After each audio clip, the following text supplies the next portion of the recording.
Doctor Carlos Rodríguez, hablando directamente el tema a tratar el día de hoy, en cuanto al COVID-19 y los deportes se refiere, ¿nos podría, iniciando lo que es esta conversación, hablar sobre cuáles serían los protocolos para la reapertura deportiva y, desde luego, reapertura para clubes deportivos y culturales y sociales?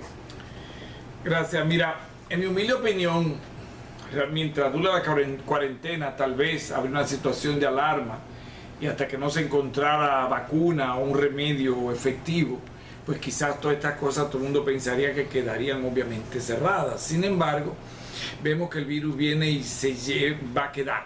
Entonces, en los últimos días hay un montón de propuestas y recomendaciones que uno ve por todos los lados sobre los expertos en gestión deportiva, orientado a la reapertura realmente de las actividades deportivas, tanto las comerciales, los clubes y las asociaciones.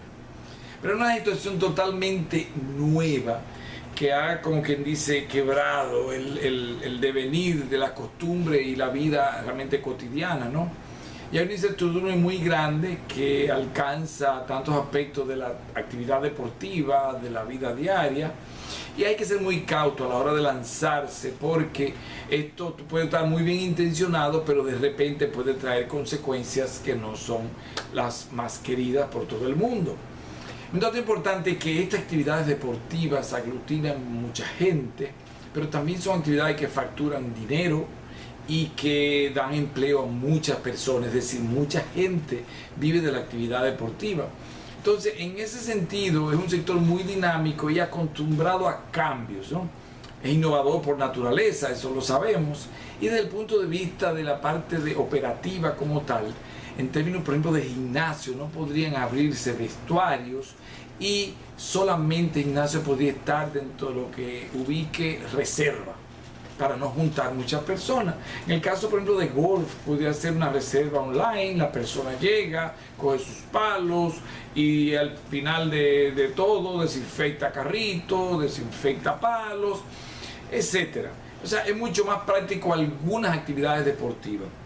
Sin embargo, vemos que la Liga Nacional de Fútbol, que tiene un protocolo establecido, y es quizá la primera liga profesional que hace esto, enunciando de un modo operativo su plan, como lo tiene planificado. En ese orden, pues, se adelantan por mucho a las diferentes otras disciplinas deportivas para de esta manera tener un plan operativo, como diría, para conocer los protocolos, lo que significa el entrenamiento de los atletas, porque se prevé que en la fase en que estamos, que teóricamente hubiésemos comenzado la fase 3, pero como ha habido un desbordamiento en la cantidad de casos, ha aumentado algunas cosas, pues obviamente nos hemos quedado en la fase 2, por lo menos una semana más. Y esto hace que esas fases pues quizás no se cumplan de la manera que querría cubrirla la Liga Nacional de Fútbol, ¿no? Entonces, por ejemplo, el documento contempla 4 capítulos y en esa primera fase se hablaba de aislamiento, entrenamiento individual en casa, y luego entrenamiento en la fase 2 de grupos reducidos en el club, que sería lo que estarían ahora, para entonces en la fase 3 pasar a los entrenamientos en equipos y en la cuarta ya la competición, ¿no? Competencia a partir de julio, para dar paso a estas actividades que obviamente se plantea que los entrenamientos serían a puerta cerrada, con un mínimo de 28 jugadores y la prensa no tendría acceso. En esa propuesta habría una comisión que incluye personal médico para trabajar desde el punto de vista de manejo de la pandemia, y los jugadores se enfrentarían realmente con un distanciamiento por lo menos de 2 metros. Sabemos que la actividad deportiva es muy dinámica y a veces esto quizás no se puede estar cumpliendo tan exactamente, pero más o menos mantener un distanciamiento. Doctor, entonces, procediendo a la siguiente pregunta que inquieta bastante en el ambiente deportivo, hay deportes en conjunto y deportes individuales. ¿Cuál sería el menos riesgoso para el inicio y cuáles deportes usted aconsejaría?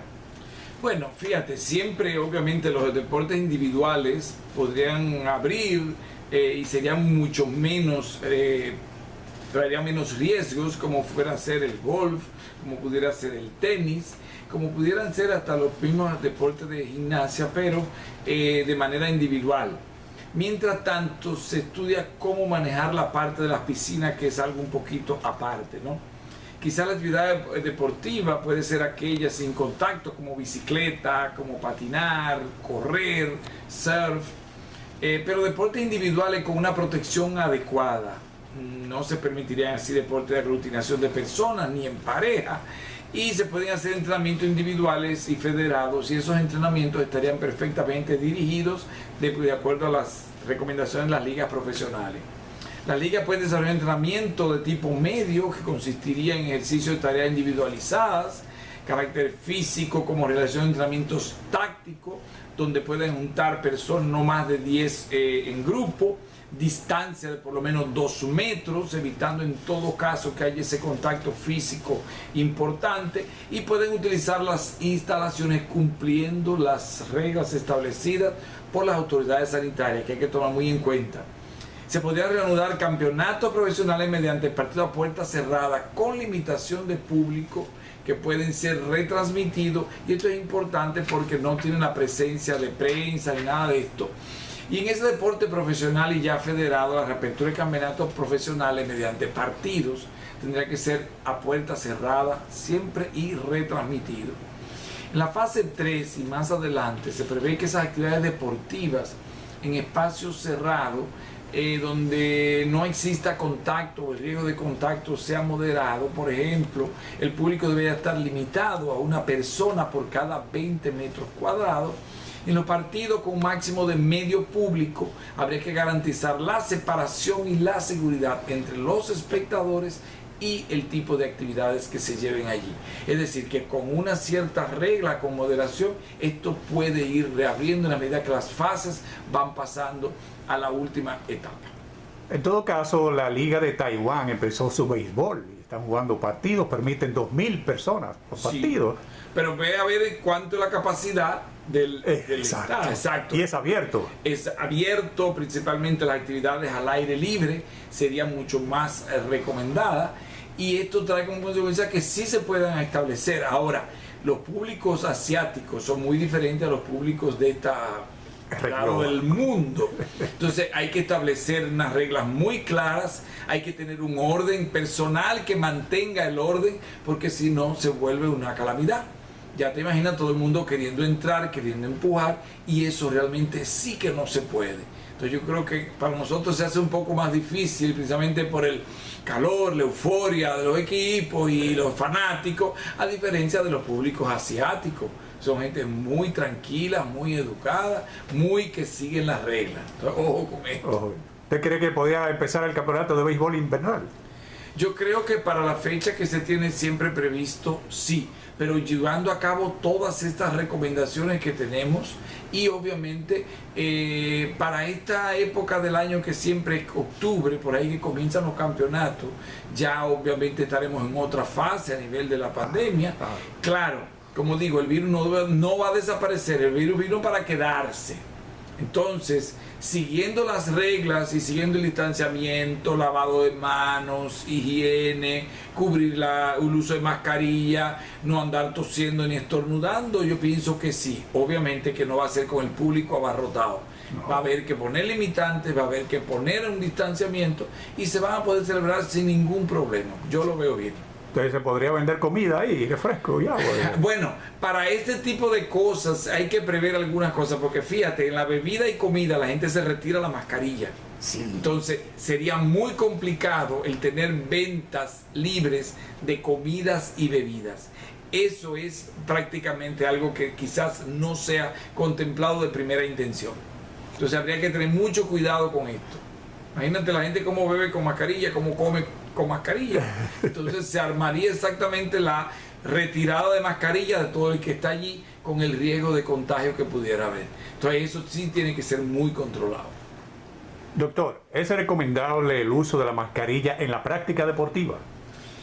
Fíjate, la mascarilla es un tema tan controversial, pero vamos por parte. Es obligatorio en la vía pública una mascarilla, en espacio al aire libre, en cualquier lugar cerrado de uso público, o que se encuentre abierto al público. Obviamente manteniendo distancia interpersonal de al menos 2 metros para todo el mundo a partir de los 6 años de edad. Pero, según las autoridades sanitarias, estas mascarillas para la población general y sana serían las mascarillas quirúrgicas o higiénicas. Y hay que tener mucho cuidado porque la gente piensa que las mascarillas con válvulas, este tipo de mascarillas que se utilizan en los centros de salud, serían muy útiles desde el punto de vista de evitar transmisión, y no es así. Estas mascarillas que tienen válvula, si bien permite filtrar el aire que entra, permiten que el aire salga. Y si hay alguien contagiado, si hay alguien que está infectado, no es la mejor mascarilla para ponerle al público en general. Ojo con esto, porque veo en la calle, ella sí, por esa razón, se habla de que la mejor mascarilla sería la quirúrgica convencional, porque evita, si la persona está infectada y no lo sabe, como puede suceder, o tiene síntomas leves, porque hablamos que el 80% de las personas que tengan la infección por el SARS-CoV-2 pues tienen síntomas leves o no tienen síntomas, pero sí puede transmitir.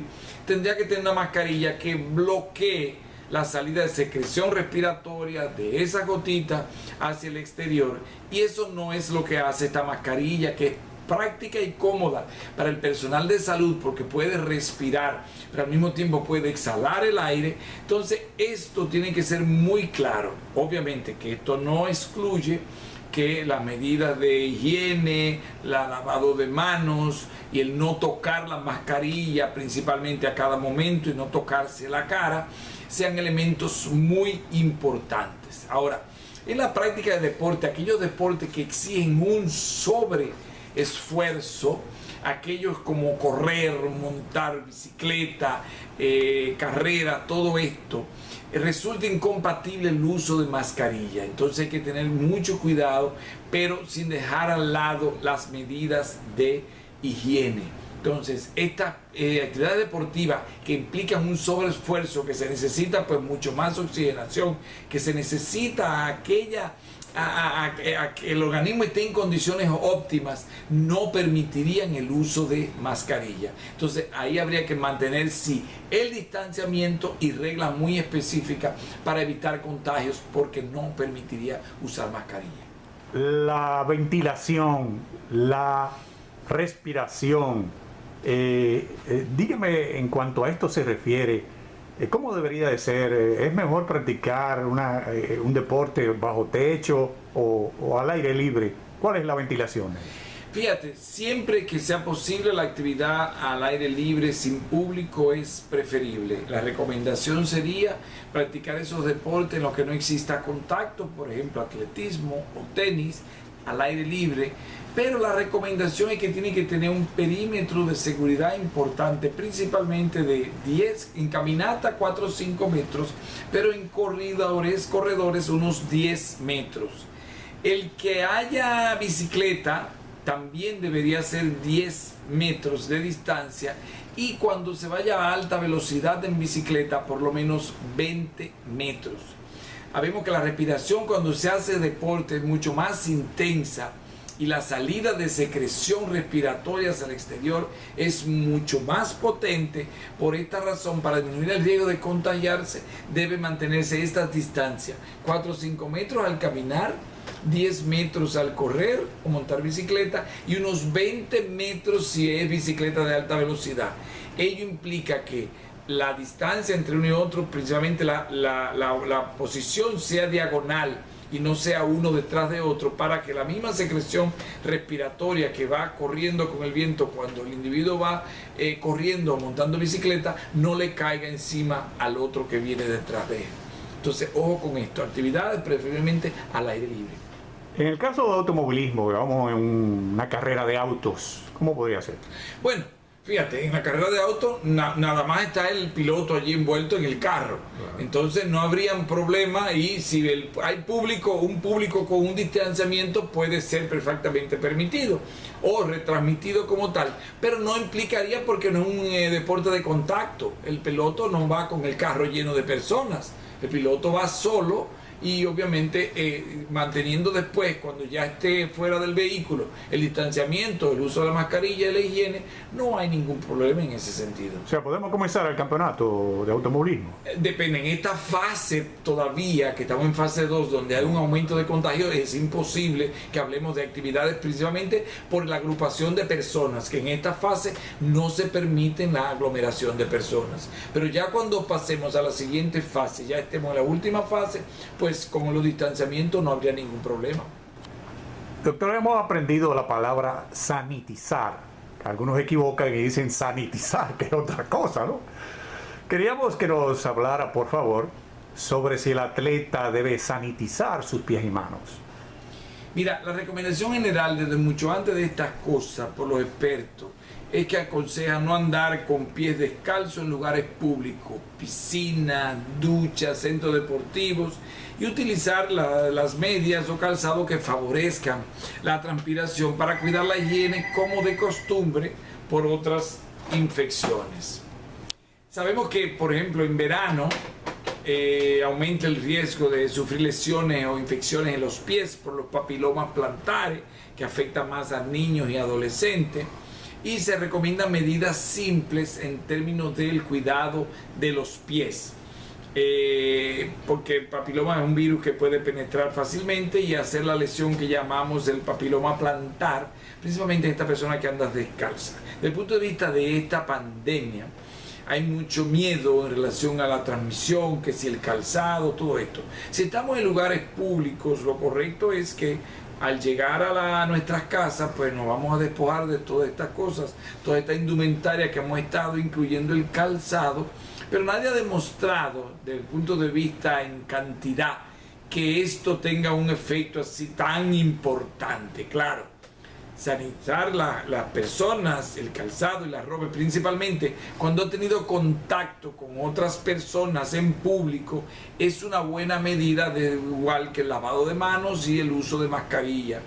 Pero no es que en realidad hay una prohibición de que tienen que utilizarse productos químicos para rociarse en el cuerpo. Los mismos túneles son en situaciones muy controversiales porque estas sustancias químicas aparentemente no favorecen nada, por el contrario pueden ocasionar irritaciones, problemas de piel, problemas de alergia en individuos que ya tienen alguna situación bronquial o respiratoria, darle algún cuadro respiratorio por inhalar este tipo de sustancias. Por tal motivo esto no sería una rutina de consejo estar haciendo este tipo de actividades. En el caso de los clubes deportivos, punto álgido en el país, ¿cuáles serían los controles para poder penetrar? Fíjate, hay que advertir que la apertura de la actividad deportiva no parece que se produzca de una manera inmediata y que rápidamente se abra todos los clubes, principalmente por lo que conlleva la aglomeración de personas. Los entrenamientos, los clubes deportivos sí estarían permitidos, personal técnico necesario, distanciamiento, higienes, y esta actividad de entrenamiento, principalmente para atletas de alto rendimiento que no pueden estar mucho tiempo sin ejercitarse y sin entrenar, podrían ser hechas estas actividades sin medios de comunicación. Esos túneles que se ofrecen y todas estas cosas de rociar con sustancias químicas realmente no tienen ninguna base científica. Es decir, no hay por qué exponer a la persona que para entrar al club hay que completamente rociarlo de alguna sustancia, ni mucho menos. Estrictamente con cumplir con las normas básicas de introducir o de estar, mientras no esté en la actividad deportiva que implique un esfuerzo importante, usar su mascarilla, el lavado de manos, la higiene personal y el distanciamiento es importante. Esas estrategias tienen que estar muy de la mano de lo que son las estrategias de cada club en sentido general y de cada práctica deportiva en sentido particular. No todas las prácticas deportivas implican la misma distancia entre jugadores, y por eso en la práctica diaria estas medidas higiénicas son recomendables dependiendo de la actividad. Hay que extremar sí la higiene y desinfección de los espacios, es decir, hay que poder insistir que debe ser mucho más extremo las condiciones de higiene donde se practican dentro de los clubes y adaptándolo de forma rigurosa a cada práctica deportiva específica. Hay que liderar un poco en términos de personal que pueda mantener las reglas dentro de lo que signifique espacios deportivos para que eso pueda dar una máxima seguridad y confianza y los atletas puedan entrenarse sin ningún problema. En el caso de los baños. Ok, mira, modular los espacios es importante principalmente cuando hablamos de baños y mantener la distancia es importante dentro de lo que significa un recinto de baño para saber cuántas personas tú pudieras tener en un momento dado dentro de un baño. Entonces, este distanciamiento y este control de la cantidad de personas que utilicen instalaciones sanitarias debe ser lo más seguro posible dentro del ambiente deportivo, como también para el personal, no solamente el deportista, sino el personal técnico o el personal que está en mantenimiento. Entonces hay que respetar todo lo que está dispuesto en términos de medidas higiénicas para la prevención de la transmisión del SARS-CoV-2 que están indicadas por las autoridades sanitarias. Eso hay que respetarlo. La limpieza y desinfección debe ser extremadamente importante y con cada cruce de personas hacer la higiene y la desinfección de las áreas utilizadas dentro de los baños. Ok, doctor. Continuando entonces, la piscina. ¿Cómo enfrentaríamos la piscina? Fíjate, con la piscina, además de la medida de desinfección, hay que tomar medidas de precaución y hay que estudiar muy bien lo que significa la entrada y salida y circulación de personas para evitar aglomeración, que es algo muy serio en este caso. ¿Se puede permitir la práctica deportiva individual de la natación? Perfecto. O aquellas prácticas que concentren muy pocas personas, quizás un máximo de 2 en caso de algunas modalidades así practicadas y siempre sin contacto físico, manteniendo medidas de seguridad y el distanciamiento en todo caso. Se respetarán los límites y en cuanto haya actividad con público, limitarla quizás a un 30% del público con el distanciamiento necesario y un control en el acceso al área de que haya una competición o haya una actividad, principalmente donde hay carriles de entrenamiento se facilita mucho más y el acceso para evitar la acumulación de personas tiene que ser controlado por alguien para mantener esa rigurosidad y evitar contagio. Deben acceder prácticamente al área deportiva el atleta y un entrenador, y en el caso que resulte necesario o si la circunstancia lo permite, como haya personas con alguna discapacidad física o algún problema o menores, pues pudiera haber la presencia de un acompañante. Pero mientras menos personas estén alrededor, mejor. La limpieza de los alrededores de la piscina debe ser rigurosa también. Entonces hay que invertir bastante en el área de desinfección, en el área de limpieza y en el área de higiene. Igual la parte de los baños, porque sabemos que el que está en la piscina, pues obviamente la ropa y todo esto que está mojada. Están relacionados. Muy relacionada y la gente está muy dentro de un mismo ambiente, pues esto tiene que ser bastante controlado. Pero desde el punto de vista de poder realizarse, sí. Y en la medida que vaya viéndose las fases, pues muchísimo más fácil todavía. Una pregunta que no puedo dejar de hacerle. El Comité Olímpico Dominicano, las federaciones, ¿qué usted le aconsejaría? Mira, yo pienso que tienen que reunirse cada una por separado porque las disciplinas implican medidas y algunos planes muy diferentes. Esto debe ser acompañado de un personal técnico, pero también de un personal sanitario, un personal de salud que conozca muy bien de todos estos intríngulis que implica el distanciamiento y las normas de higiene y para mantener una seguridad desde el punto de vista de salud para cada una de estas disciplinas. Entonces mi recomendación, mi exhortación es que desde ya estén trabajándose, así como vemos que la Liga Dominicana de Fútbol pues ya tiene un planteamiento, ya tiene un plan operativo, cada una de ellas debe tenerlo por separado porque son disciplinas diferentes y algunas de ellas con riesgos completamente diferentes, porque hay que tenerlo todo previsto. Y en un momento dado, a pesar de los distanciamientos y todo lo que se quiere, nadie quita que un atleta choque con otro, que un atleta entre en contacto junto con otro y esto pueda tener alguna repercusión. Entonces, por tal motivo, tiene que ser acompañado por un personal sanitario que conozca de todas estas medidas para que pueda ser exitoso y no aumentar el riesgo de contagio entre atletas, entre directivos, entre técnicos y, por qué no, hasta en el público, que en algún momento se desborde su fanatismo y quiere estar cerca de atletas, quiera autógrafos, quiera retratarse, etcétera, etcétera, cosas que vemos cotidianamente. Y tenemos que acostumbrarnos, porque ya no es la cotidianidad, es la covidianidad. Vamos a vivir con el virus y vamos a tener que aprender todas estas cosas para mantenernos perfectamente ahí, fuera de contagio. Bueno, agradecerle la intervención, no sin antes decirle, hay mucho público y quería, pues hay atletas viendo, ¿cómo contactar al doctor, un atleta, una persona normal, una federación o cualquiera? Bueno, en las redes están mis teléfonos y está mi nombre, así que el que quiera, pues con mucho gusto podemos ayudarle.